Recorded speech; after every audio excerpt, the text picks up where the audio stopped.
What's going on, beautiful people? It's your boy, Mr. Meyer, with the fire, here to share ideas and take our collective vibration up higher. And today's a special video. We're gonna make it short, sweet, and to the point, but we got a few retrogrades to talk about. Mercury retrograde and Mars retrograde. And there's a lot of parallels between these two. And we're gonna be kicking off 2023 in this energy. So it's time for us to get familiar with this and see what we can expect so we can make these transitions all the more easy. Sound good? The thing about Mercury, first and foremost, is this is the planet of thought and speech and communication. Mercury rules Gemini and Virgo, the third and the sixth house. It's all about how we send and receive messages, as well as where our logical brain focuses its attention towards.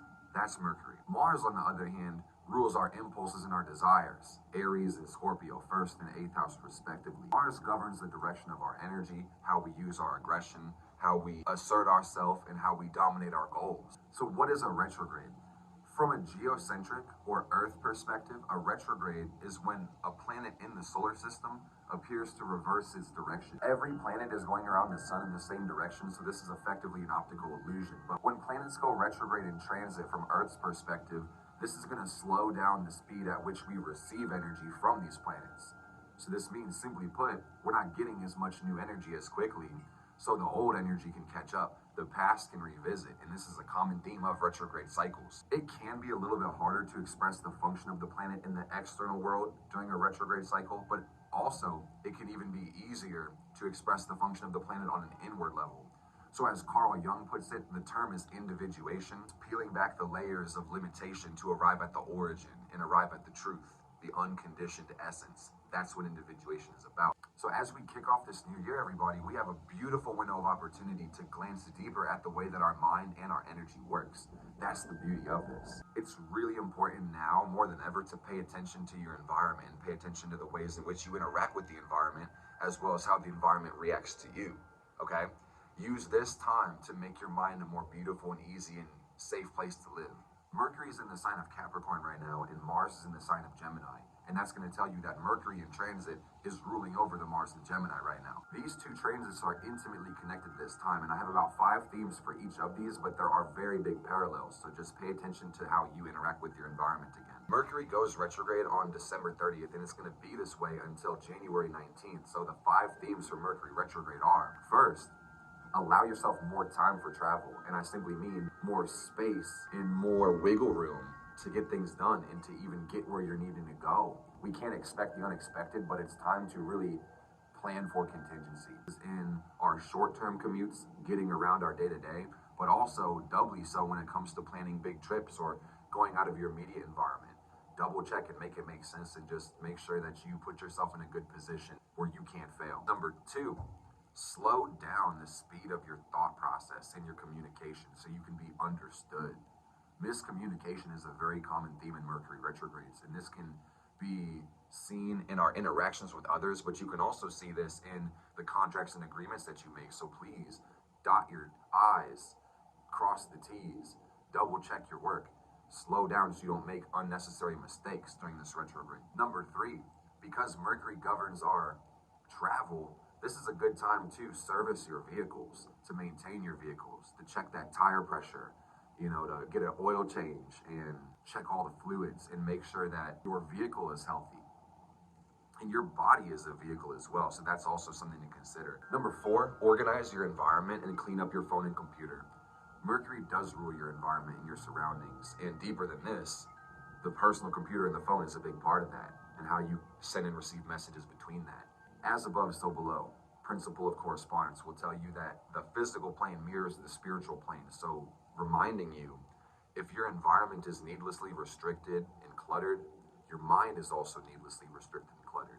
This can be a really good time for you to delete some apps or delete some pictures or delete some contacts or change the wallpaper on your phone, or maybe clean your phone with the alcohol and the rubbing wipes and maybe put it on some selenite, or smudge it, give it some incense, give it some energetic cleansing as well, because you interact with these things on a regular basis and everything is energy. Number 5, because Mercury is in the sign of Capricorn, we need to keep a positive mental attitude. The Capricorn Mercury can be really focused on work and focused on the result and focused on the problems. It's very pragmatic, very realistic. If you focus too much on the negative, you might fuck your attitude up.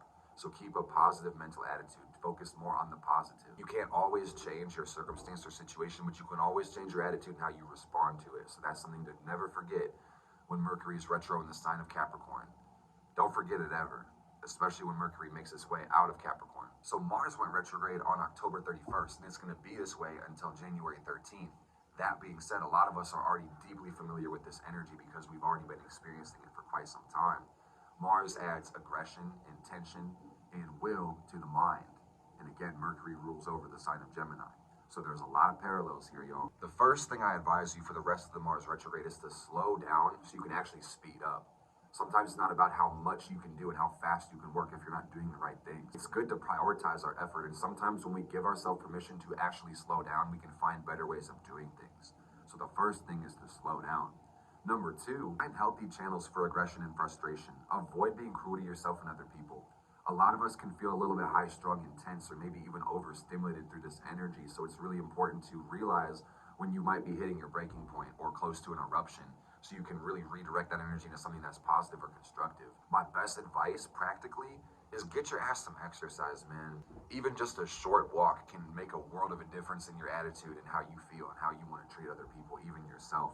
If you can't easily find a direction for your aggression or your passion or your desires, it's really important that you don't default on self-destruction or exploding and hurting the people that you care about or destroying the things that you actually do want to build. Number three, focus on redirecting your energy, not giving up, not compromising with the goal. It's really important that you set your goals in stone, but you write your plans in the sand. I tell a lot of my clients, one of the biggest lies people tell themselves is that they're going to know what they want tomorrow because tomorrow simply never comes. But pattern recognition is quite a thing, so whenever you determine something is worthy of attaining or possessing, set your goals on that, man. Set the sight there and don't compromise. The manner and method of getting to this position is sure to change, and we don't know what the future is going to hold. So when we hit interruptions or disturbances or interference on our plans, it's important to stay persistent and to find ways to move around our obstacles, not to give up or reduce our effort. It's about how can we outsmart our problems at this time. That's the million-dollar question. Number four, chase your passions and explore your curiosity. There's plenty to think about with Mars retro and Gemini, and plenty on the mind. If you don't take action on that spark and those embers that burn within you, you may actually kind of feel like you're falling behind, or you might by default build up some overstimulation or aggression. So it's really important that you give yourself permission to take action on that which you desire at this time. And you may have plenty of aptitudes and plenty of curiosities. And if that's the case and you feel an analysis paralysis, my best advice is to prioritize and sequence, and then just work on executing the thing that you know to be the best at that time. Okay. And number five, give yourself permission to rest. Avoid burnout and honor the feelings of exhaustion. And number 4 and 5 kind of go hand in hand, because while this same energy is going to give us a lot of determination to act on our ideas and really explore the depth and the width of our curiosities, it's really important that we find a healthy balance between our exploration and those predictable patterns and activities that we can just meld into that don't require too much mental forethought or planning, because everything needs rest. Not just your physical, your mind does too, man. And if you don't ever give yourself time to shut that machine off, you could run the machine till the wheels fall off. And let's not do that. That's not going to be healthy for you or anybody involved. So I hope you enjoyed the video. Keep it short and sweet. I love you all so much. Take care of yourself during this Mercury-Mars retrograde. Stay positive and act on your goals and take massive action. Learn how to balance your work and rest, because you need expansion and contraction to grow. That's an important principle you should not forget. This is the time for you to give me some interaction, friend. Go tap that like button. Go leave me a comment. Let me know what content you want to see in the future, and I will be seeing you guys soon. Blessed be.